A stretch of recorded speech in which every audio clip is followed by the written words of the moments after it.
Astronauts to the moon. Ignition sequence start. 3, 2, 1. Houston, we have a problem. Liftoff.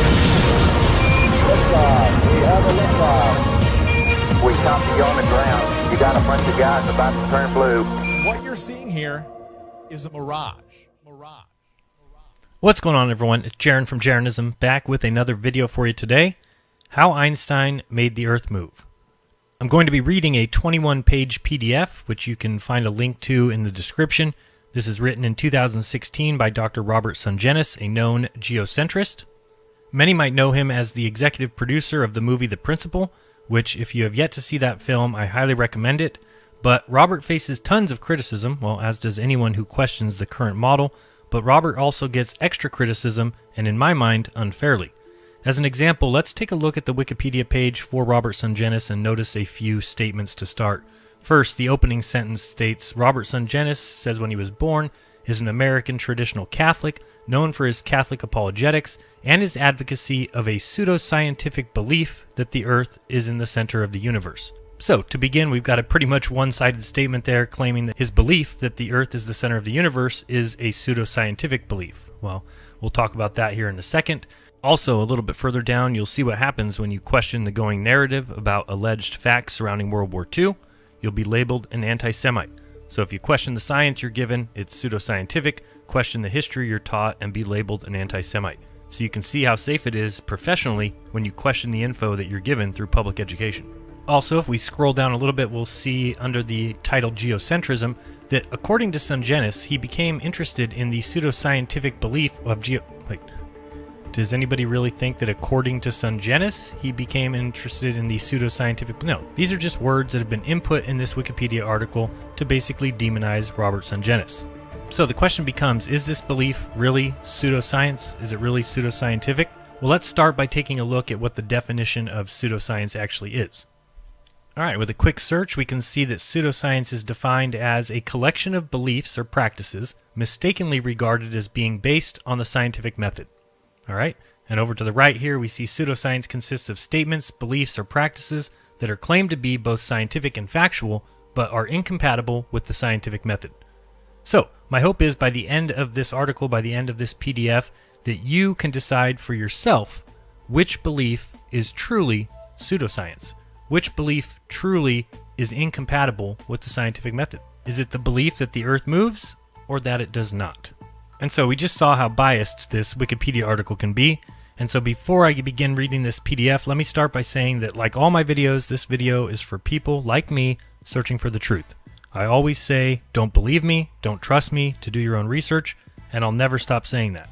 But if you're a person who believes that what is in the mainstream and what we were all taught in school are the only facts, then you will hate this video and the PDF. You won't even listen, and we both know that that's true. So I invite you to move along because the following information will surely be something that is not taught in schools, and you will quickly see the reason. Nope, this video is for those seeking the truth. You will hear me say quotes by Einstein and other physicists who will tell you how they know that the Earth moves, or better said, how they don't know. Throughout this article, you're going to hear a term used quite a few times. That term is petitio principii. Okay, let's look up the definition of that. So, it is described by Merriam-Webster as a logical fallacy in which a premise is assumed to be true without warrant, or in which what is to be proved is implicitly taken for granted, otherwise known as begging the question. So again, this paper was written in 2016 by Robert Sungenis. The paper is very well written and completely sourced, so any quote that I read is sourced. If you download the PDF from the link in the description, you can find out exactly where that quote came from. Also, to get more details and many other important facts, you can obtain the DVD Journey to the Center of the Universe or the books Galileo Was Wrong and Geocentrism 101 at www.jttcotu.com. And so, without further ado, Albert Einstein, the Earth Mover, how Einstein made the Earth move when all the experiments showed it didn't move. In his 1881 and 1887 experiments, Albert Michelson discovered the Earth was not moving around the Sun. As Michelson himself described the results of his own experiment, this conclusion directly contradicts the explanation, which presupposes that the Earth moves. But since his colleagues, including Albert Einstein, were die-hard Copernicans who didn't want to believe that Michelson had discovered a motionless Earth, they proposed his experimental apparatus was distorted by the Earth's motion through space, and thus Michelson's apparatus only made it appear as if it wasn't moving. In scientific parlance, we call this the fallacy of petitio principii, that is, using as proof a moving Earth, the very thing one is trying to prove, a moving Earth. Let me explain. Michelson found that the Earth wasn't moving by using the speed of two light beams against one another. The first light beam was pointed westward because it was the presumed direction of the Earth's movement around the Sun. The second light beam was pointed northward and thus away from the direction of the presumed moving Earth. The first light beam should have been affected by the Earth's movement through space if it is the Earth that is moving around the Sun at the accepted speed of 66,000 miles per hour. If so, the first beam would have traveled slower than the second beam, but that didn't happen. Both light beams traveled at nearly the same speed. According to Michelson, the first beam traveled only about 1/6 of the retarded speed needed if the Earth was moving around the Sun. The conclusion, as Michelson notes above, should have been that the Earth isn't moving around the Sun. Other physicists have noted the same truth. There was just one alternative. The Earth's true velocity through space might happen to have been nil. Physicist Arthur Eddington. The data of Michelson-Morley was almost unbelievable. There was only one other possible conclusion to draw, that the Earth was at rest. Physicist Bernard Jaffe. Thus, failure of the Michelson-Morley to observe different speeds of light at different times of the year suggested that the Earth must be at rest. It was therefore the preferred frame for measuring absolute motion in space. Yet we have known since Galileo that the Earth is not the center of the universe. Why should it be at rest in space? Physicist Adolph Baker. The easiest explanation was that the Earth was fixed in the ether and that everything else in the universe moved with respect to the Earth and to the ether. Such an idea was not considered seriously, since it would mean in effect that our Earth occupied the omnipotent position in the universe, with all the other heavenly bodies paying homage by moving around it. Physicist James Coleman. The Michelson-Morley experiment confronted scientists with an embarrassing alternative. On the one hand, they could scrap the ether theory, which had explained so many things about electricity, magnetism, and light, or if they insisted on retaining the ether, they had to abandon the still more venerable Copernican theory that the Earth is in motion. To many physicists, it seemed almost easier to believe that the Earth stood still than that waves, light waves, electromagnetic waves, could exist without a medium to sustain them. It was a serious dilemma and one that split the scientific thought for over a quarter century. Many new hypotheses were advanced and rejected. The experiment was tried again by Morley and many others, with the same conclusion. The apparent velocity of the Earth through the ether was zero. Historian Lincoln Barnett, forward by Albert Einstein. What happened when the experiment was done in 1887? There was never in any orientation at any time of year any shift in the interference pattern. None. No shift, no fringe shift, nothing. What's the implication? Here was an experiment that was done to measure the speed of the Earth's motion through the ether. This was an experiment that was 10 times more sensitive than it needed to be. It could have detected speeds as low as 2 miles a second instead of the known 20 miles per second that the Earth as in its orbital motion around the Sun. It didn't detect it. What's the conclusion from the Michelson-Morley experiment? The implication is that the Earth is not moving. Physicist Richard Wolfson. Michelson and Morley found shifts in the interference fringes, but they were very much smaller than the size of the effect expected from the known orbital motion of the Earth. Physicist John D. Norton. This null result was one of the greatest puzzles of physicists at the end of the 19th century. One possibility was that velocity would be zero and no fringe shift would be expected. But this implies that the Earth is somehow a preferred object. Only with respect to the Earth would the speed of light be c as predicted by Maxwell's equations. This is tantamount to assuming that the Earth is the central body in the universe. Physicist Douglas C. Giancoli.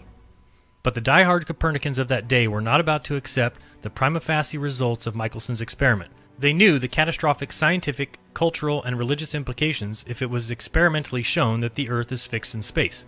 In a word, the whole world would have been turned upside down, literally and figuratively. Pressured to provide a scientific answer to the world, they searched for a way to make it appear that the first light beam did indeed provide 6/6 of the retarded speed required for an Earth moving around the Sun. To do so, they thought up of an ingenious but devious explanation. As noted above, they claimed the Earth's movement around the Sun contracted the metal enclosure in which the first light beam traveled. If the length of the housing is contracted, then the first light beam does not need to travel as far as when the housing is not contracted. This would account for why the speed of the two light beams did not differ much. With this contrived explanation, they proposed to the world that the contraction of Michelson's apparatus was the reason the Earth appeared to be motionless. In effect, if someone said to them, "You claim the Earth is moving, but you admit you cannot detect that movement by any experiment," They would retort, well, we can't detect it because every time we try and do so, the length of the experimental apparatus shrinks just enough to conceal the movement, which makes it impossible to measure the Earth's movement. Again, we see that the fallacy of petitio principii is in play. From start to finish, the whole enterprise was ad hoc. Length contraction wasn't even contemplated previously, much less was it as an established fact of science. But in this emergency situation, length contraction was invented on the spot so that the scientific establishment would have at least some hypothetical answer why Michelson's experiment showed that the Earth was motionless. Everyone could breathe a sigh of relief. The irony, as of this date, is that no one has ever detected a length contraction in a moving object. In fact, modern physicists can't even agree on what length contraction is or how it would be manifested. Since they insist that the Earth is moving around the Sun, yet cannot detect it moving, nevertheless, they needed some physical and mathematical way of accounting for it, since there is obviously a difference between motion and non-motion. So length contraction became their convenient scapegoat.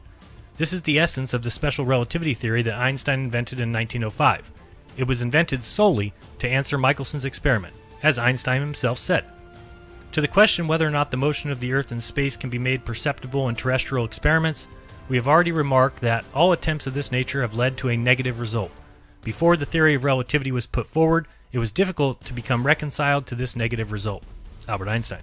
Whereas in 1892, Hendrik Lorentz had hypothesized that the ether of space was what caused the contraction, Einstein decided to dispense with ether and attribute the cause to relative motion. In effect, Lorentz at least proposed a physical cause for his claims of length contraction, but Einstein never explained how relative motion could shrink objects. Hence, during his day, various philosophers accused him of violating the principle of cause and effect. So, whatever the cause of the contraction, in order to give the ad hoc theory some semblance of credibility, the required amount for the metal enclosure to contract was put into a mathematical equation called the Lorentz transform. It has become the most famous and most used equation in modern physics. Essentially, whatever tests disagreed with their belief that the Earth was moving around the Sun could now be mathematically transformed into their desired result, as well as give some semblance of being scientific. But the transform of length required another transform. Since they contracted the length, they also had to dilate the time. Since if a moving object has its length contracted, it is not going to get from point A to point B in the same time as when it was not contracted. So, to increase the time of travel, they use the same transform equation as above, but since they are increasing instead of decreasing, they turn the multiplier into a divider and get this. Of course, just as there is no proof that length contracts, there is no proof that time dilates. They just need it in order to make everything appear to balance, if they are going to insist that the Earth is moving around the Sun when the empirical evidence says it is not. It's easy for them. They just make up a theory and represent it by a mathematical equation to erase any discrepancies the experiment shows against their theory. The transforms are not over. They must also add mass increase, since if a moving object has its length contracted, then it would have a larger mass per unit volume when it gets to point B. So to make the mass larger, they use the same transform equation as for time dilation. Inertial frames. Often in the debate over the relevance of Michelson's experiments, the issue of inertial frames presents itself. An inertial frame is one in which an object is at rest or is moving in uniform motion and not accelerating or decelerating. If the Earth is moving around the Sun, it is a non-inertial frame since it is accelerating. Note: in physics, all objects that move in a circle are considered accelerating, even though they go the same speed. As such, one is hampered when doing experiments on Earth due to the effects of acceleration on the apparatus, a principle of which all scientists agree. So in order to make Michelson's experiment valid, that is, one that takes place in an inertial frame as if it were at rest, a relativist will create the inertial frame by the above transform equations. Once again, it's easy to see the fallacy of petitio principii at work in their thinking. For those who accept the prima facie results of Michelson's experiment that the Earth is not moving, the Earth is already shown to be an inertial frame because it is at absolute rest. Thus, there is no need to create inertial frames for the Earth, and thus no need to use transform equations. Residual ether. Incidentally, we should note one more important facet of the Michelson experiment before we move on. We saw above that the experiment showed only 1/6 of what was required for an Earth moving around the Sun. This 1/6 is important for another reason. It showed that space was composed of something substantive.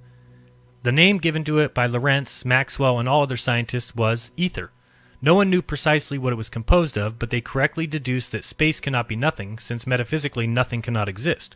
Space must be a something composed of something physical. although like air, we cannot see it because it is invisible. It doesn't matter what you call it. The fact is that it must exist. Quantum mechanics has suggested that the ether's basic component is Planck particles, which are 20 orders of magnitude smaller than the electron. Another type of ether may be an electron-positron dipole particle, which was discovered in 1932 by Carl Anderson. In any case, the substance of space, which we will call ether, was detected in Michelson's 1881 and 1887 experiments, as well as his 1897 experiment with an above-ground apparatus. Since light moves so fast, it can serve to measure the effect on something as small as ether particles. His interferometer was so accurate it could measure 100 times more than it was required to measure. As such, Michelson's interferometer didn't measure enough ether to match an Earth moving at 66,000 miles per hour around the Sun, but it did measure a little ether. Otherwise, his results would not have shown 1/6 but 0/6 of the ether presence. Michelson noted this small presence in his 1887 paper. The actual displacement was certainly less than the 20th part of this and probably less than the 40th part, but since the displacement is proportional to the square of the velocity, the relative velocity of the Earth and the ether is probably less than 1/6 the Earth's orbital velocity, and certainly less than 1/4. This was not good for Einstein. He candidly admitted that if any ether was detected, even a little bit, his theory of special relativity would automatically be falsified. This was noted in Einstein's statement to Sir Herbert Samuel in Jerusalem. If Michelson-Morley is wrong, then relativity is wrong. In other words, Einstein was forced to assume that because Michelson did not find enough ether for an Earth revolving around the Sun, then Michelson couldn't have found any ether. But if this conclusion of Einstein's was wrong, then his whole relativity theory would be falsified automatically, since even a little ether would act as an absolute frame and thus nullify relativity. Noted physicist Charles Lane Poore of Columbia University reiterated the problem. The Michelson-Morley experiment forms the basis of the relativity theory. Einstein calls it decisive. If it should develop that there is a measurable ether drift, then the entire fabric of relativity theory would collapse like a house of cards. So Einstein was banking on the hope that since Michelson did not detect the required amount of ether for an Earth moving around the Sun, he could conclude that the ether simply didn't exist. Hence, the detection of the 1/6 of the required ether was thus conveniently chalked up to experimental error. The facts show otherwise, however. Every interferometer experiment performed from Michelson in 1881 to Jews in 1930, which is 50 years of the same results from a dozen different experimenters, detected 1/6 to 1/10.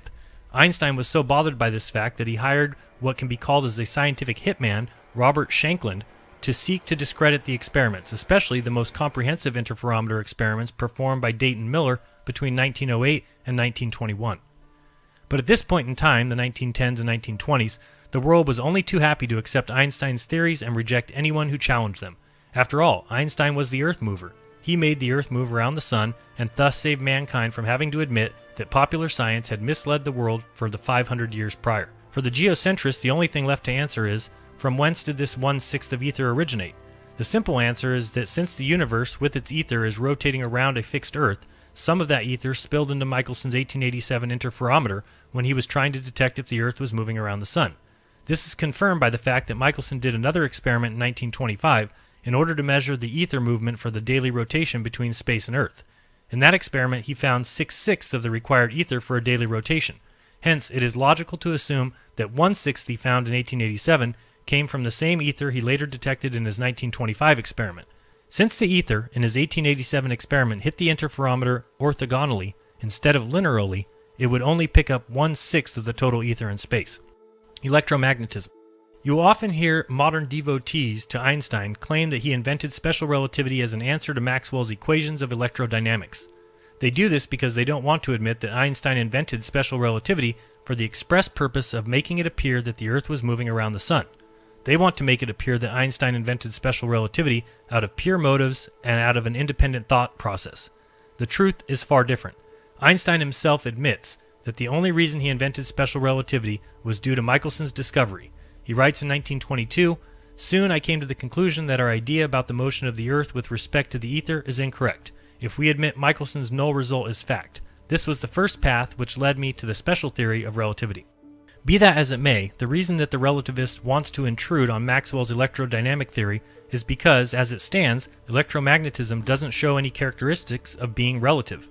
Maxwell's experiments from 1865 show us that the effect of an electric coil moving over a stationary magnet is different than a magnet moving over a stationary electric coil, and Maxwell appropriately represented these different reactions by two different equations.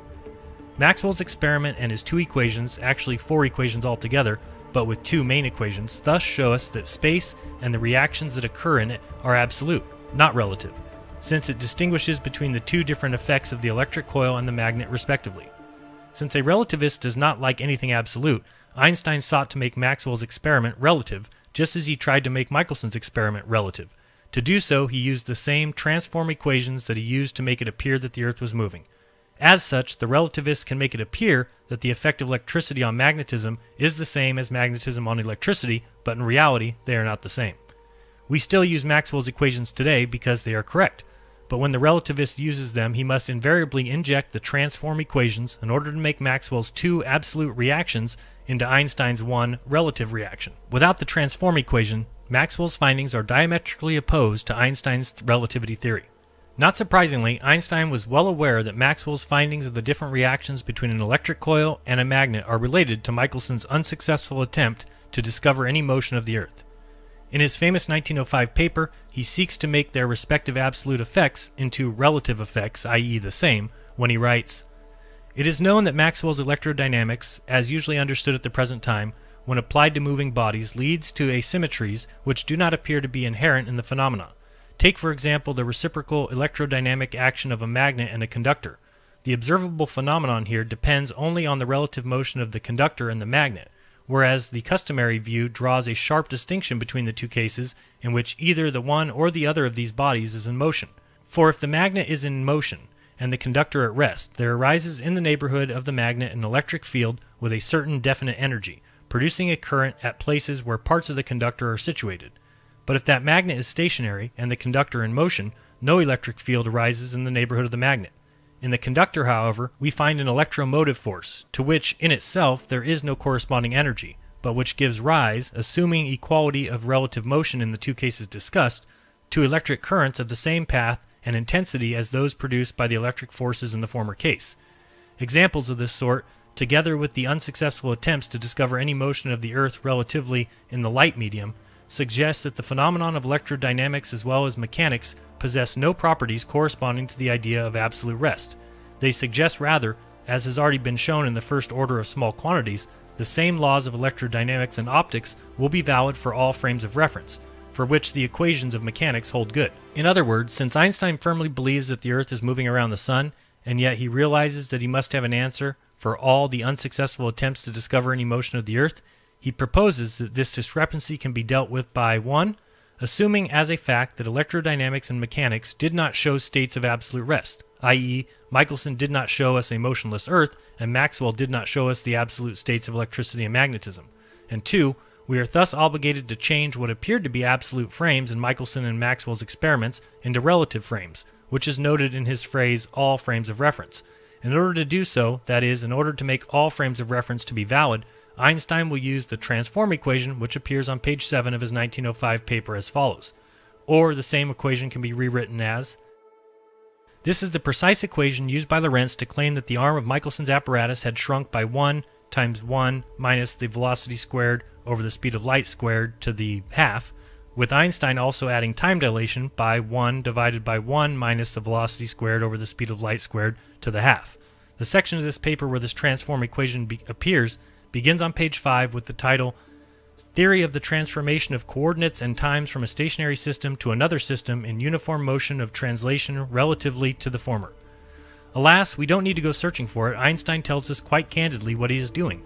He is transforming space and time from a stationary system, example a fixed Earth, to another system, one of relativity. In fact, the word transformation appears 24 times in his paper, and he applies it to every phenomenon from time, space, motion, electricity, magnetism, the Doppler effect, stellar aberration, energy of light waves, electron acceleration, to mass increase. It became the quintessential means to relativize the whole universe and forever banish the thought of a motionless Earth.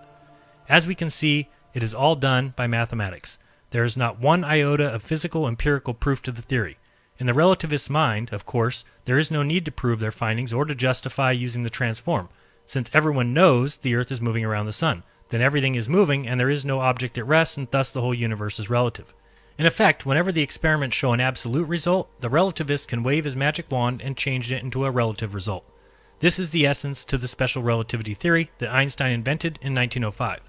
That Einstein believes the Earth is moving, but has no proof for it, is noted in his statement, "I have come to believe that the motion of the Earth cannot be detected by any optical experiment, though the Earth is revolving around the Sun."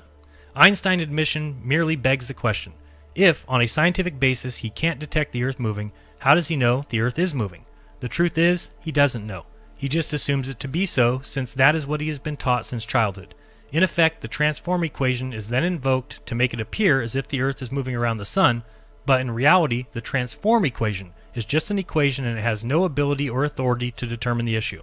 Hence, Einstein would also admit in 1938, "The possibility of solving these difficulties depends on the answer to the following question. Can we formulate physical laws so that they are valid for all coordinate systems, not only those moving uniformly, but also those moving quite arbitrarily relative to each other? If this can be done, our difficulties will be over. We shall then be able to apply the laws of nature to any coordinate system." The struggle, so violent in the early days of science, between the views of Ptolemy and Copernicus would then be quite meaningless. Either coordinate system could be used for equal justification. The two sentences, "the sun is at rest and the earth moves," or "the sun moves and the earth is at rest," would simply mean two different conventions concerning two different coordinate systems. That is, he will employ arbitrary coordinate systems to make the absolute state, i.e. a fixed Earth, into a relative state, in which either coordinate system can then be used, i.e. a fixed Earth or a moving Earth. All the coordinate systems are created mathematically out of thin air by using the transform equation. If they didn't use the transform equation, then they would be stuck with only one coordinate system, the one Michelson found in 1887 when the experimental evidence showed that the Earth wasn't moving around the Sun. If you ask a relativist for the scientific validity of using the transform equation, he will simply retort, "Well, the transform equation was proven to be valid when Michelson did his experiment in 1887. Again, the fallacy of petitio principii is readily apparent since he is using an unproven fact, an Earth moving around the Sun, as the basis for making the conclusion that the Earth is moving around the Sun.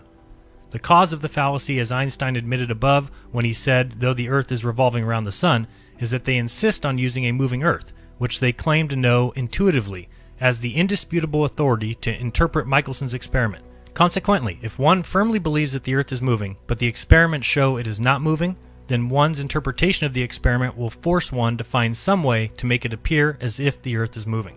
In effect, any experiment that shows the Earth is not moving will be mathematically transformed into a moving Earth by the transform equation. The transform equation is like a magician waving his wand over the experiments so that the system one does not prefer is transformed into the system one does prefer.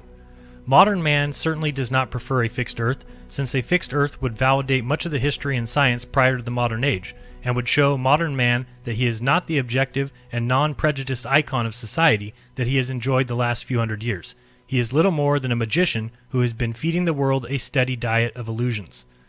Light as absolute. Speaking of illusions, we have one more to expose. In order to determine they have made a non-inertial frame into an inertial frame, which is hard to do if everything is relative, ironically, you need something absolute. You need an absolute measuring stick to determine the difference between the inertial and the non-inertial. They can't use the Earth, of course, because they have already insisted it is accelerating around the Sun. They can't use length, time, or mass because they have already said that they increase or decrease upon movement and thus are not absolute. The only candidate left is light. In order to make light an absolute measuring stick, they claim that its speed never changes. But there is no proof for it. They just assume it to be the case. Einstein called it a postulate.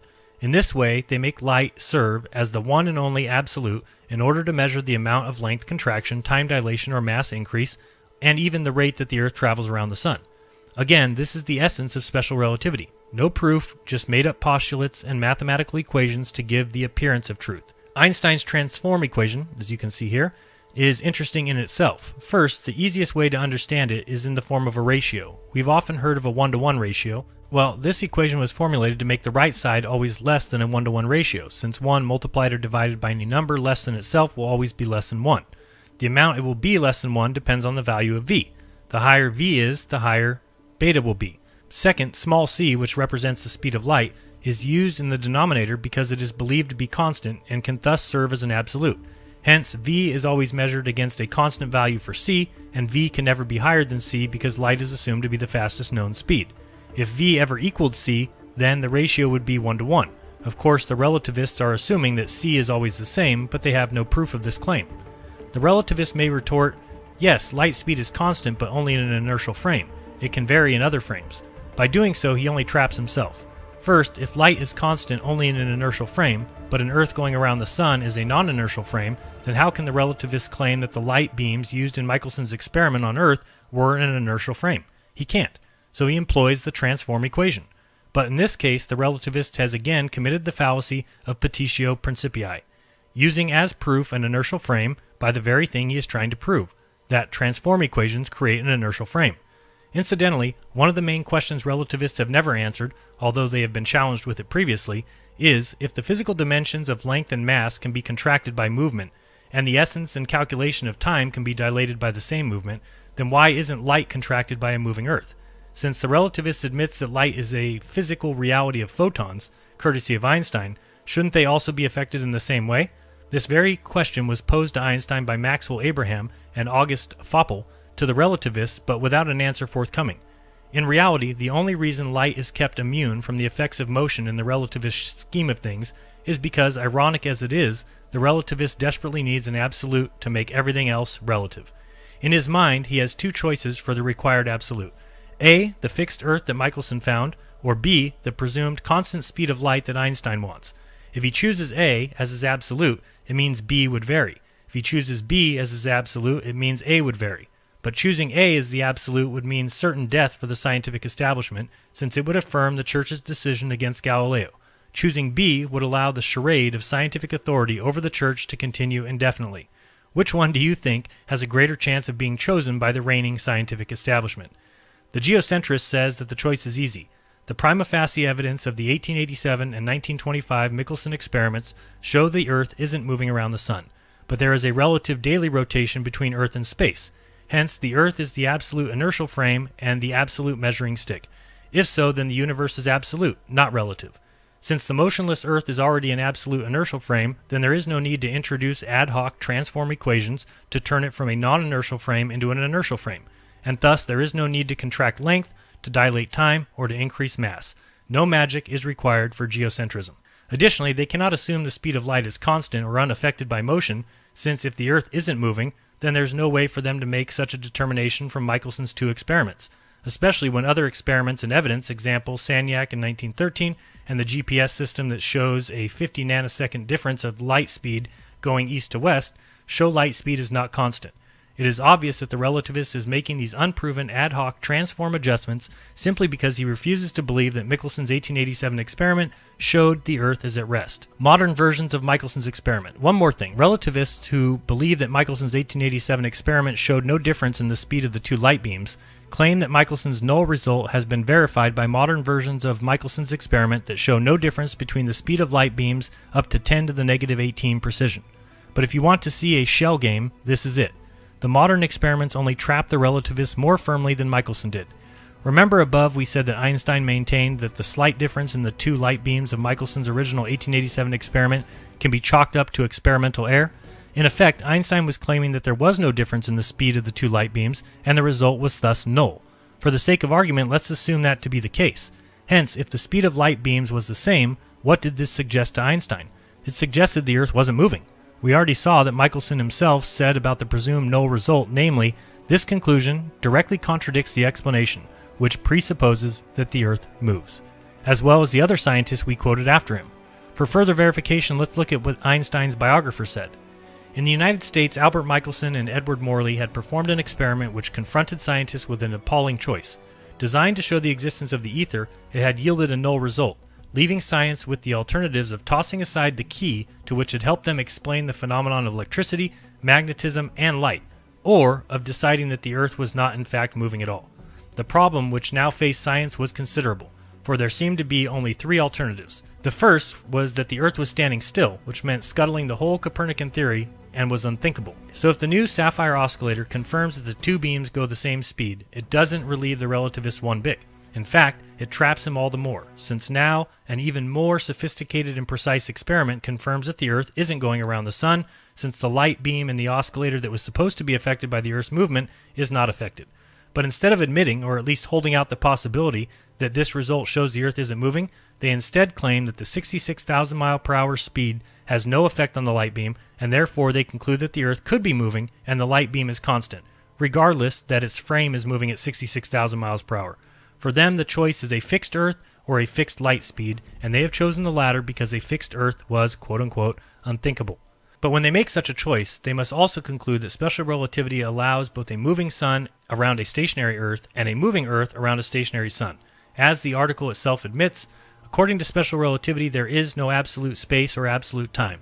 So if two objects are moving relative to each other in empty space, it would actually be impossible for an observer to tell their absolute velocities. Maybe only one of the objects was moving and the other was stationary, for example, but you wouldn't know which was which because their movements are relative to each other, not to any external reference frame, assuming the reference frame is non-accelerating. Notice the corner into which the relativist has painted himself. What they discovered is that there is a price to pay for choosing a fixed light speed over a fixed Earth. With a fixed Earth, one knows the universe is absolute, since the universe revolves around an absolute fixed point, and everything can be accurately measured from that fixed point. But with a fixed light speed, there is no fixed point, and no one knows whether the Earth is moving around the Sun or the Sun is moving around the Earth. Obviously, if they claim that light speed is not affected by movement, then they can't use light to determine movement, and thus all movement is undeterminable. In effect, for all its bravado and sophistication, science is forced to conclude that science can't answer the simple question of which is moving around the other, the Earth or the Sun. But the problems are not over for the relativist. If he can't determine the precise motion by using light, then he must account for his inability, since it is a fact that out of the two possibilities, i.e. the Sun moving around the Earth or the Earth moving around the Sun, only one can be true reality. So he resigns himself, based on other criteria, mostly philosophical, to believing that the Earth moving around the Sun is the true reality, but he is incapable of proving it. The best he can hope for is a draw due to his incompetence. Another issue concerns the length contraction, the time dilation, and the mass increase of the original Lorentz and Einsteinian theories. Do these effects apply to the sapphire oscillators? If they do, then the Lorentz transform must be used to arrive at a null result if they insist that the Earth is moving around the Sun. If the three effects are discarded, then so must Einstein's theories. The only question left to answer is, why did Michelson's 1887 experiment show at least some ether? Example, Michelson said it showed 1/6, but the sapphire oscillators don't show any ether down to 10 to the negative 18. The reason is quite simple. The sapphire oscillators are put in an extreme vacuum which essentially removes the ether that Michelson discovered. Michelson did not use a vacuum. In effect, the relativists have to create an artificial environment in order to obtain a null result. In the real world, however, the one without a vacuum, some ether always shows up in the Michelson-type experiments. In fact, in Michelson's 1925 experiment, all the ether in space shows up in the experiment. In the end, it really doesn't matter, since if the oscillator shows no difference in the light beams, then it shows precisely what Einstein believed Michelson showed, namely, the Earth isn't moving. The only way out of this dilemma was to claim that the interferometer shrunk and that time dilated, but these were nothing more than pulling a rabbit out of a hat. Consequently, if the Earth were moving, we would expect there to be a significant difference in the speed of the two light beams, just as Michelson found. One way to test the sapphire oscillator's capability is to position it on the frame of a 1925 Michelson-Gale experiment apparatus instead of an 1887 Michelson-Morley apparatus. A significant difference in the oscillator's results may be seen. The reason, of course, is that in 1925, Michelson found 98% of the ether he needed to confirm a daily relative rotation between the Earth and space, but in 1887, Michelson only found a fraction of the ether he needed for an Earth revolving around the Sun, since some of the rotational ether spilled into the 1887 Michelson apparatus. The geocentrist says that this is precisely what should be expected, since the Earth is not revolving around the Sun, but ethereal space, which makes up the universe, is daily rotating around a fixed Earth.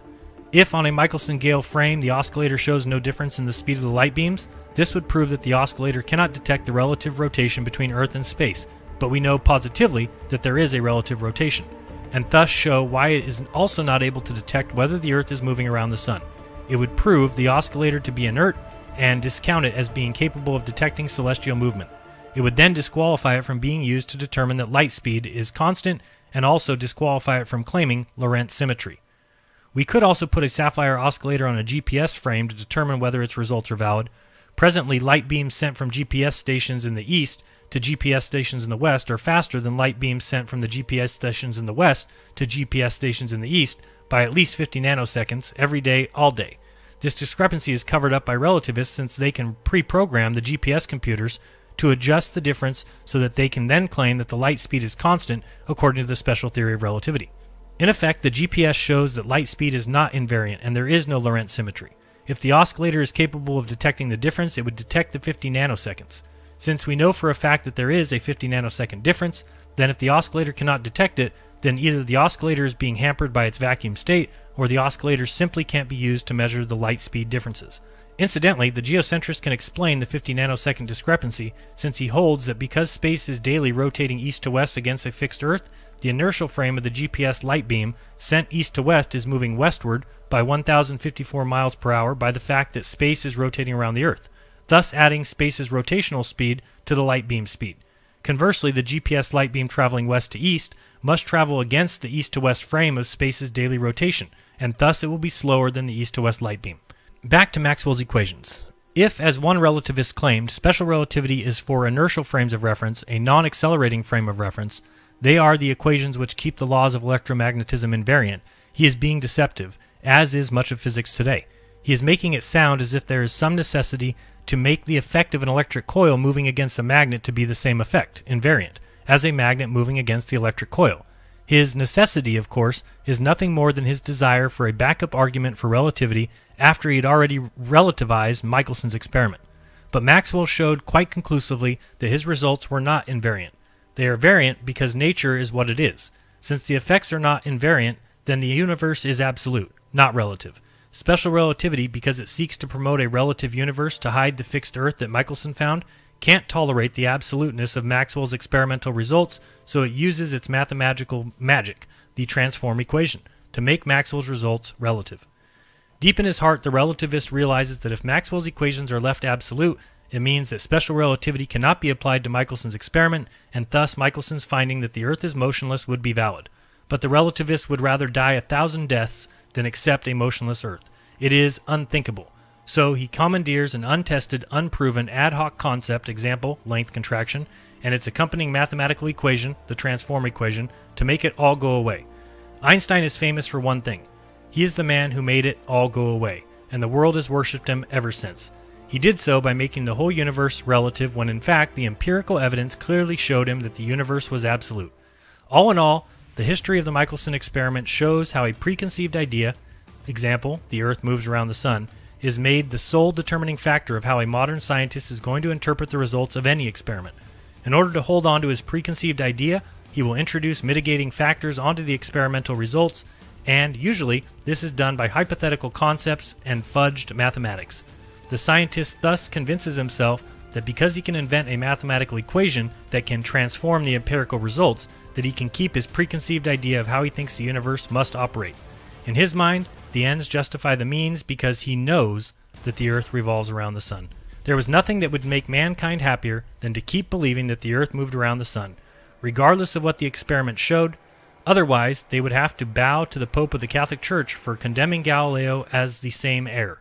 Their God from on high, Albert Einstein, showed them a magical way to avoid such a predicament, and the world has accepted Einstein as a god ever since. His transform equation has become the magic wand to turn an Earth-fixed absolute universe into an Earth-wandering relative universe.